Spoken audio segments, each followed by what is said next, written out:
Welcome back সবাইকে। আশা করছি তোমরা সবাই খুব খুব খুব ভালো আছো। সকালবেলা ঘুম থেকে উঠেই দেখি ওয়েদারটা আজকে কি ফ্যাবুলাস, কি মনোমুগ্ধকর, কি মেসমারাইজিং, কি বলবো।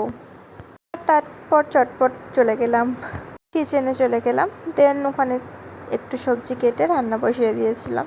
রান্নার ফাঁকে একটু ব্রেক নিয়ে একটু আমুল লাসি খেয়ে নিচ্ছিলাম।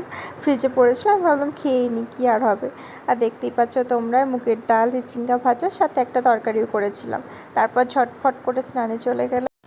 স্নান করতে করতে অনেকটাই প্রায় টাইম হয়ে গেছিলো। তারপর মনে মনে ভাবলাম কখন চলে আসবে, মানে আমার হাজব্যান্ড ও দুপুরবেলা খেতে আসে। তারপর আমি পুজো করে নিলাম, দুপুরের প্রতিদিনের নিত্য পুজো। আর হ্যাঁ, জানো তো, বিয়েটাকে ভাবতাম প্রতিদিন সিঁদুর পরার কথা মনে থাকবে তো আমার, কি আর বিয়ের পরে এটা তো আমার রোজকার মানে একটা হ্যাবিটের মতো হয়ে গেছে। কি আর বলবো, তোমরা তো সবাই চেনো। চলো সবাই